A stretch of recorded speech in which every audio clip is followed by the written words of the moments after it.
এই তো দুদিন পরেই সরস্বতী পূজা। এই সরস্বতী পূজা নিয়ে আমরা দুটো কথা শুনব, খুব গুরুত্বপূর্ণ বিষয়। সৃষ্টিকর্তা ব্রহ্মার সন্তান কন্যা দেবী সরস্বতী। এই তো দুদিন পরে সরস্বতী পুজো, নাকি গো মায়েরা?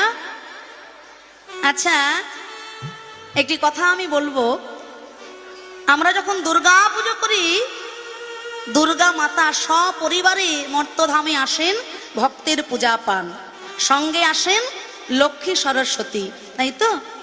লক্ষ্মী সরস্বতী দুর্গার কে হন গো? হ্যাঁ, লক্ষ্মী সরস্বতী দুর্গা দেবীর কে হন?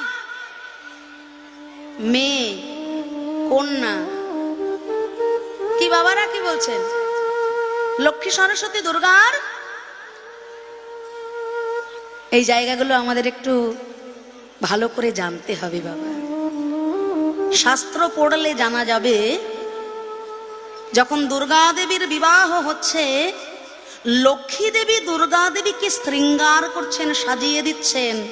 সরস্বতী মা ওই বিবাহের এও কাজ করছে, স্ত্রী আচার করছে বিবাহের জন্য।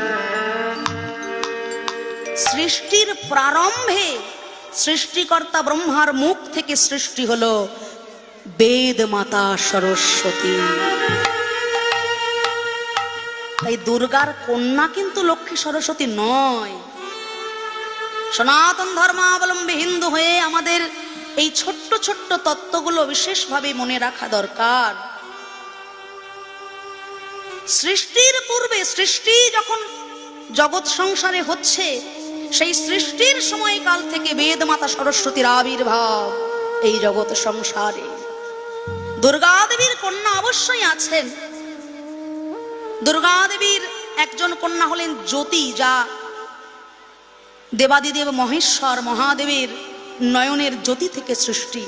আর একজন কন্যা হলেন অশোক সুন্দরী, যার উদ্দেশ্যে আমরা জলদান করি। আর মনসা দেবীও তো শিব ঠাকুরেরই কন্যা। তা এই জায়গাগুলো আমাদের একটু জানতে হবে, বুঝতে হবে।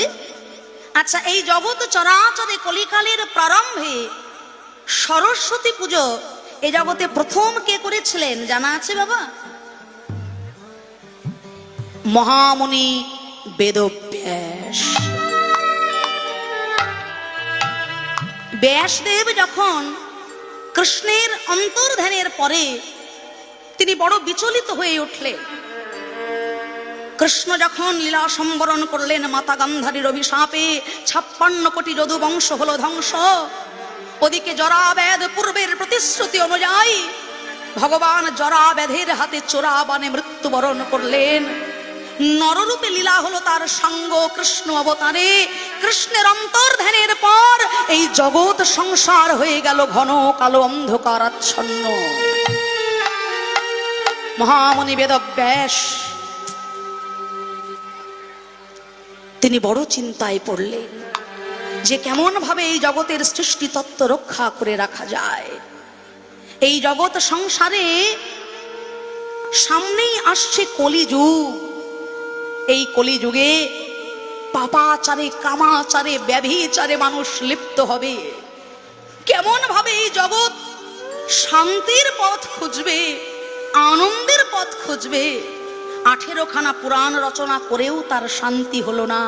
কেমন ভাবে জগৎ সংসারে একটু শান্তি পাবে, কৃষ্ণমুখী হবে, হরিমুখী হবে, সেই চিন্তা করতে করতে তিনি হলেন বিচলিত। প্রভাসের তীরে বিষণ্ণ বদনে বসে আছেন তিনি। এমন সময় সেখানে উপস্থিত হলেন দেবর্ষি নারদ। দেবর্ষিকে দেখে আজকে মহর্ষি প্রণাম জানিয়ে বললেন, হে দেবরাজ, আমার মনে শান্তি নাই।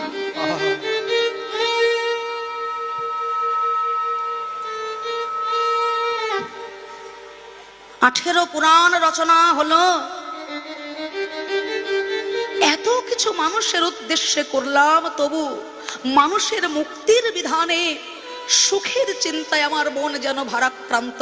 কিসে কলিজীবের হিত হবে আপনি দয়া করে আমাকে বলুন। দেবঋষি নারদ বললেন, হে বেদব্যাস, আপনি 18 পুরাণ রচনা করেছেন, এত শাস্ত্র গ্রন্থ রচনা করেছেন, কিন্তু ভগবানের লীলা কথা কি আপনি লিখেছেন? যে লীলা কথার মধ্যে ভগবানের দমন লীলা থাকবে, আবার পালন লীলা থাকবে, আনন্দ ঘন মুহূর্ত থাকবে, সেই ভগবানের লীলা কথা আস্বাদন করতে করতে কলি হত জীব মুক্তির বাসনায় ছুটে বেড়াবে।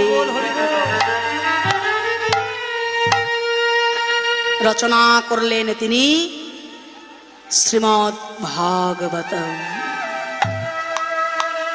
এই বৃদ্ধ অবস্থায় আমি কেমন করে রচনা করব? আবার আমাকে কলম ধরতে হবে, সে সাধ্য কি আমার আছে?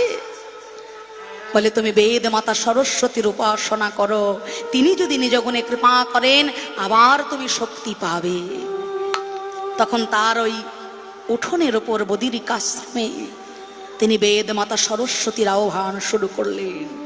একটি কুলের বীজ, সেই কুলের বীজ থেকে গাছ হবে, গাছ বড় হবে, বড় হয়ে তাতে ফুল ধরবে, কুল ফল ধরবে, সেই ফল পেকে যখন আশ্রমে পড়বে, সেই দিন বেদ মাতা সরস্বতী কৃপা করে আসবেন তোমার কাছে। দিন যায়, মাস যায়, বছর যায়, কতকাল যায়, সাধনা করতে করতে জীর্ণ শীর্ণ দেহে একদিন দর্শন দিলেন বেদ মাতা সরস্বতী। সেই সময় তিনি সেই কুল ফল দিয়ে, বদ্রী ফল দিয়ে সরস্বতী মায়ের করেছিলেন আরাধনা।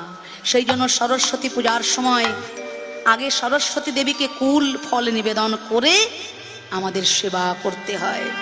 যারা যারা পড়াশোনা বা শাস্ত্র চর্চা করেন বা গান বাজনা করেন তারা এগুলো বিশেষ করে পালন করেন।